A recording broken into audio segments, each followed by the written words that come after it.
I'm Heather, a 32-year-old woman living in Virginia and working as an accountant. I met my husband Mike 9 years ago through some mutual friends. He currently works in a field that requires him to be on call. This means that he is constantly traveling. Although we don't spend a lot of time together, we're still very happy with each other.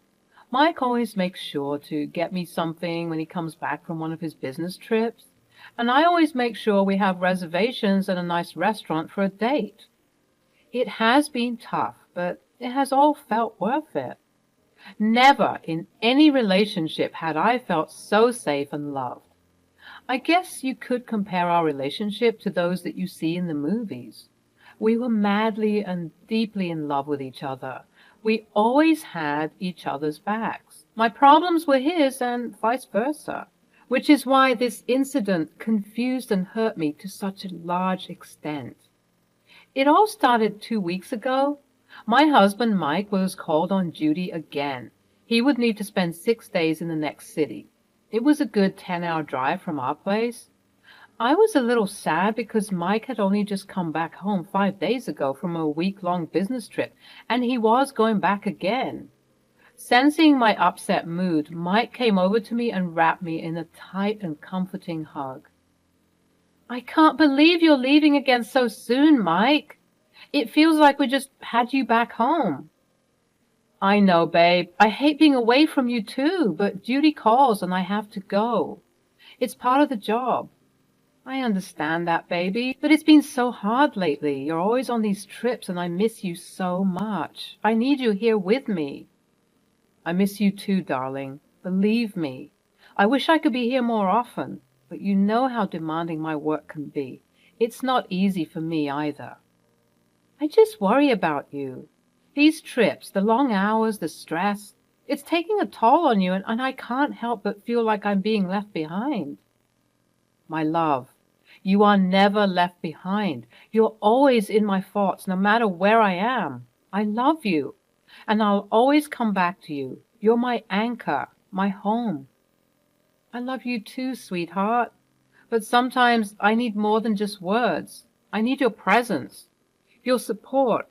I need to know that I'm a priority in your life." "You are a priority, I promise.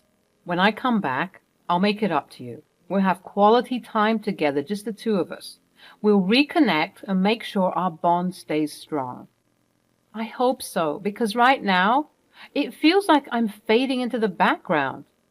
I need to feel loved and cared for, not just when you're physically here, but every day." "You'll always be loved. I'll work on finding a better balance, I promise. We'll figure this out together, and I'll do whatever it takes to make you happy." "Thank you. That's all I ask for, your love, your presence, and our happiness. Let's make it happen, no matter the distance between us." "We will. I'm here for you, always." Feeling a little better, I helped Mike pack and kissed him goodbye. I then crawled into bed and fell asleep, feeling just a little under the weather. I just chalked it up to tiredness from work and being upset at Mike's leaving. The next day I woke up with a couple of sniffles and a slightly itchy throat, so I took all the medication I needed to take to prevent it, along with some good home remedies to patch me up. I went to work and came back home feeling much worse. I literally passed out on my bed. When I finally regained consciousness, I realized that something was seriously wrong. My body felt heavy, as if weighed down by an invisible force. Every movement was a Herculean effort, and a dull ache pulsed through my entire being. It was as if the energy within me had been drained, leaving behind a hollow shell. The sniffles and itchy throat from the previous day had transformed into a full-blown assault on my respiratory system. Each breath was a struggle, accompanied by wheezing and a persistent cough that racked my weakened frame. The home remedies and over-the-counter medications I had relied on earlier seemed ineffective against this relentless onslaught. I mustered what little strength I had and forced myself to go to work, determined not to let this illness defeat me. But the moment I stepped through the office doors, exhaustion washed over me like a tidal wave. My limbs felt like lead. and my mind struggled to focus on even the simplest of tasks. My boss gave me the day off and told me to come back when I was better. By the time I made it back home, I was completely drained, physically and emotionally. My body screamed for rest, and I obliged, collapsing onto bed with a bone-deep weariness. As I drifted in and out of consciousness, the illness continued its relentless assault on my body. The once familiar comfort of my bed became a battleground where fever raged and chills coursed through my veins. Each waking moment was met with a renewed sense of weakness, as if my body was waging a losing war against an invisible enemy. In my daze, I managed to call Mike. I needed him by my side right now because there was no way I was going to be able to take care of myself. I felt way too weak to even get up. Mike, I can't do this alone. I'm so sick. I need you here with me. Please just come back home. I can't take care of myself right now. Babe, I wish I could, but I can't leave work right now. You know how demanding my job is, and they need me here. I'm sorry, but I can't come back. Can't you see how much I need you? This isn't just some minor illness. I'm scared, Mike. I feel weak. And I don't know what's happening to me. How can you prioritize work over your own wife's well-being? It's not about prioritizing work over you. It's about fulfilling my responsibilities. I have deadlines, meetings, and commitments that I can't just walk away from. I have to think about the bigger picture. The bigger picture? What about our marriage, Mike? What about the vows we took to be there for each other in sickness and in health? This is when I need you the most, and you're choosing work over me? I'm not choosing work over you. I'm trying to balance everything. I can't just abandon my job whenever something comes up. You have to understand that. Understand? Understand that my husband can't be bothered to be here when I'm suffering? Understand that your career takes precedence over my well-being? No, I can't understand that. It's not fair, and it's not how a marriage should work. You're being unfair, Heather. You're making it seem like I don't care, but that's not true. I care about you. But I have responsibilities. I can't just drop everything. Well, it's clear where your priorities lie. I needed you, and you let me down. I hope you never have to feel as abandoned and betrayed as I do right now. Goodbye, Mike.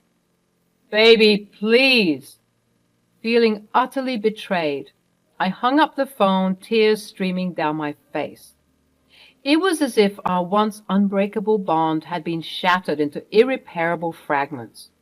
I couldn't fathom how the person I loved and trusted the most could turn his back on me in my time of need. This belief washed over me as if I couldn't comprehend the reality of his response.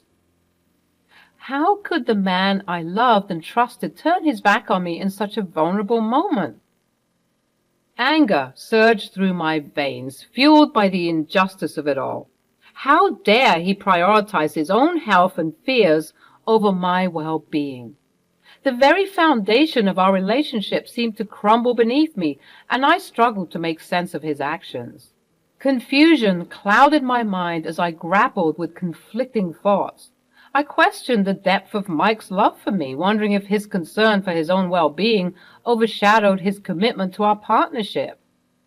Doubt seeped into my heart, eroding the trust that had once been the bedrock of our relationship. In my desperation, I reached out to my best friend, Emma. She had always been there for me, a constant source of support and love. Through choked sobs, I explained the situation to her, pouring out my frustration and hurt. Without hesitation, she reassured me that she would be by my side, taking care of me in Mike's absence. Emma went above and beyond to take care of me. She made sure I had everything I needed, from preparing meals to getting my medications. Her dedication to my well-being was unwavering. But her care went beyond just the physical stuff. Emma was there to listen and provide emotional support. She was my sounding board, lending a sympathetic ear as I vented my frustrations. Her presence alone brought me comfort and reassurance. She also boosted my spirits with her humor and laughter, reminding me that joy still existed despite my struggles. Emma's unwavering belief in my strength and resilience gave me the confidence to face whatever challenges came my way. I tried to let go of the hurt I felt and tried to instead focus on recovering. 2 days later, I was only getting worse. Emma ended up taking me to the ER and I got admitted into the hospital. After running extensive tests on me for hours, the doctor told me that my sickness was not just a regular flu, but rather a much more debilitating respiratory illness that required immediate attention. The doctor also informed me that my emergency contact, my husband, Mike, was called, but he did not pick up. As I lay in the hospital bed, my body weak and my spirit shattered, a mix of emotions swirled within me.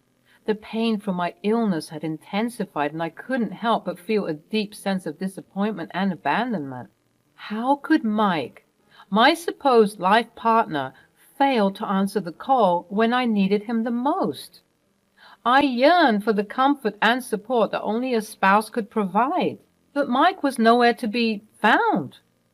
Anger simmered beneath the surface, fueled by the overwhelming sense of betrayal. How could he turn a blind eye to my distress? The person I had trusted with my life had abandoned me in my darkest hour. It was a betrayal that cut deep, leaving me questioning the foundation of our relationship. Confusion also clouded my thoughts. I couldn't comprehend how someone who had once shown such love and dedication could become so callous. It seemed incomprehensible that the person I had built a life with could turn his back on me when I needed him the most. But amidst the anger and confusion, there was also a deep sense of sadness. A profound disappointment washed over me as I realized that the person I had once relied on for strength and support had let me down. The loss of trust and the shattered illusions of our perfect love story weighed heavily on my heart. Emma walked into my room, which pulled me out of my thoughts. She looked confused and dazed. Worried, I asked her what was wrong. Emma told me that she had seen my husband, Mike, in the hospital. For a second, all the negative thoughts in my head vanished and my heart immediately felt lighter. However, the look on Emma's face made my stomach drop. Well, where is Mike? About that. He seemed in a rush and went in the opposite direction. What do you mean? Where did he go? I asked the receptionist, and he told me that Mike went to the maternity ward. His girlfriend just went into labor. His girlfriend? But he's married to me. How is that even possible? I don't know, Heather. It doesn't make any sense. I'm sorry. I didn't mean to upset you further.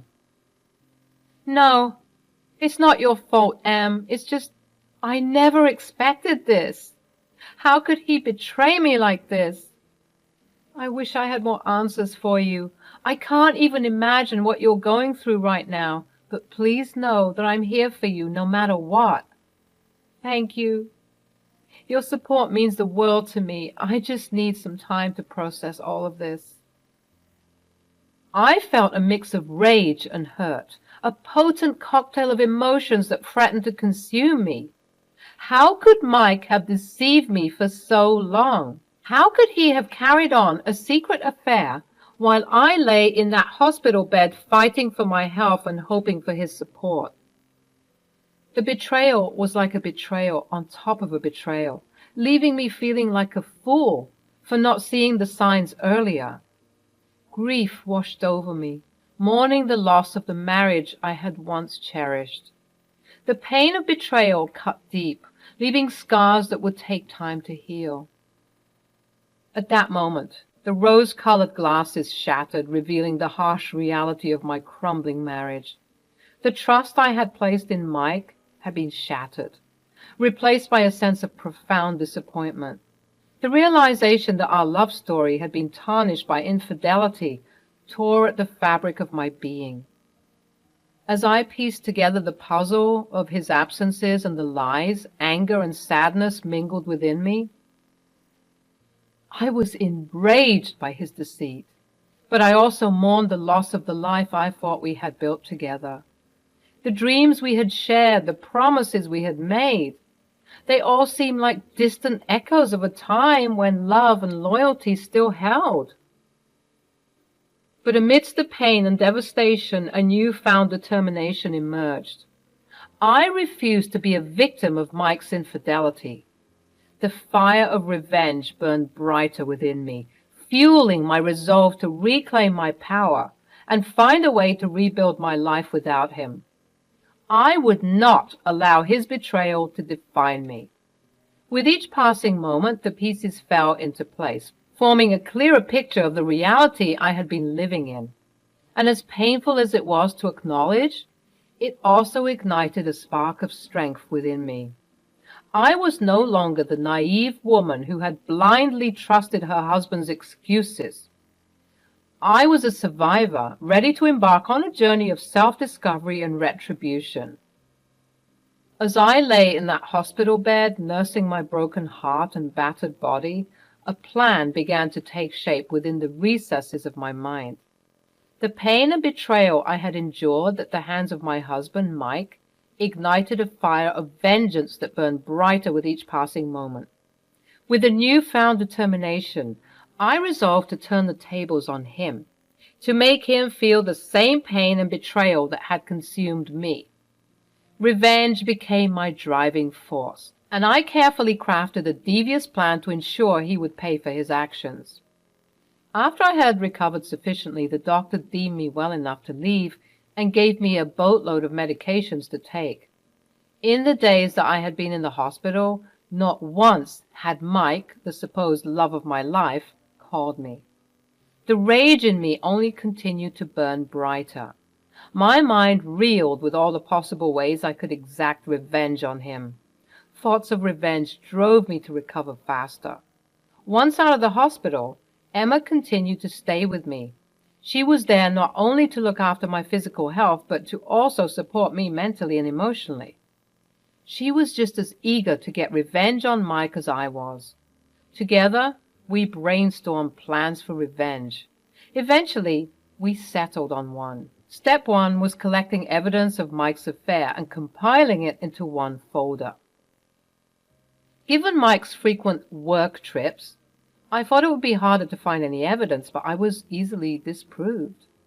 A quick look into his bank records showed me just enough evidence. The affair had been going on for years. How had I been so naive? Why haven't I ever questioned it? Why wasn't it a red flag for me when Mike would habitually evade all questions regarding his business trips? I also looked into his iCloud and found an entire folder dedicated to his affair partner. I opened it only to find out that his affair partner was his secretary. Everything I was finding out felt like punch after another punch in the gut. I wanted to throw up with every new piece of information, but I knew I needed to remain strong and follow through with the plan. Step 2 was filing the divorce papers and moving out. Emma offered me her place to stay. She was set to move to another state in a couple of weeks thanks to a promotion at work. She reasoned with me by telling me she needed a roommate anyway. I moved everything that belonged to me out of the house along with the things that I had paid more for. You see, Mike made half of my salary, so we proportionally paid for things together.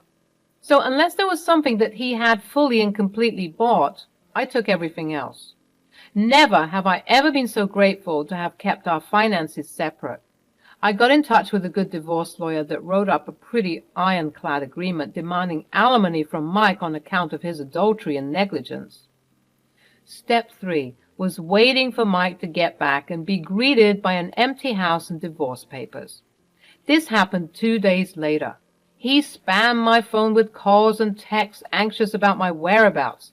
I was tempted to answer because he seemed so genuine and desperate. But Emma stopped me. He keeps calling and texting me. He sounds so desperate, like he genuinely wants to talk. Maybe I should answer. Heather, I understand that it's difficult, but remember why we're doing this. He hurt you deeply, and this is your chance to regain control. Don't let him manipulate your emotions. What if he wants to fix things? You deserve better than someone who betrayed you. Stay strong and stay focused. We're doing what's best for you. You're right. I need to stay strong. I won't let him reel me back in. Thank you for reminding me of that. Any time. We're in this together, and I'll support you every step of the way. She was right. I couldn't get sucked in right now when Mike had hurt me to the highest degree possible. Instead, I carried on with the plan. Step 4 was spreading the word. I emailed Mike's family the file containing the evidence of Mike's infidelity. My email was titled, "Congratulations on a new grandchild." Unfortunately, his father is a piece of crap. I also emailed Mike's superiors and the HR department the file. I hoped that Mike only received the worst consequences. Step 5 was making myself disappear from Mike's life. I blocked his number and discontinued my number. I blocked him and his secretary from all my social media platforms and turned all my accounts private so he would have no access to me. I found another better paying job in the state that Emma and I were moving to, so I quit my current job. Emma and I moved to another state, and I finally got to start over again. In the weeks that followed, the results of my plan came to life. The evidence I have compiled of his affair, meticulously organized in a folder, became a weapon that shattered his world. First, his job was not spared from the consequences of his actions. The email I had sent to his superiors and the HR department, exposing his infidelity, led to an internal investigation. It didn't take long for the truth to come to light, and both Mike and his secretary were promptly fired. The company couldn't afford to be associated with such unethical behavior. But the repercussions didn't end there. Word spread like wildfire, reaching his family and friends. The email I had sent to his family, titled with biting sarcasm, caused shockwaves within their circle. The truth of Mike's betrayal became a bitter pill to swallow, and his own family disowned him. The relationships he once cherished crumbled, leaving him isolated and alone. As for the divorce proceedings, my ironclad agreement worked in my favor. The evidence of Mike's adultery and negligence, combined with the demand for alimony, left him with little room to maneuver. The court recognized the weight of his transgressions and granted me the financial support I deserved. With each consequence that befell him, I felt a surge of victory and vindication. The sense of justice served, provided closure, and a renewed sense of empowerment. I had taken control of my life, dismantling the web of deceit that had ensnared me for far too long. Mike's life crumbled around him, stripped of the facade he had carefully maintained. The consequences he faced served as a reminder that actions have consequences, and the choices we make can come back to haunt us. But more importantly, the victory I tasted was not just about punishing Mike, it was about reclaiming my own worth and finding peace within myself. I had shed the burden of his betrayal, emerging stronger and more determined than ever before. The sense of triumph I felt was not rooted in revenge alone, but in the rediscovery of my resilience and the rebuilding of my life on my own terms. In the end, I stood tall, a survivor of heartbreak and betrayal, ready to embrace the future with newfound strength and an unwavering belief in my own worth. The journey had been arduous, but the victory was sweet, reminding me that I was capable of overcoming even the darkest moments of my life.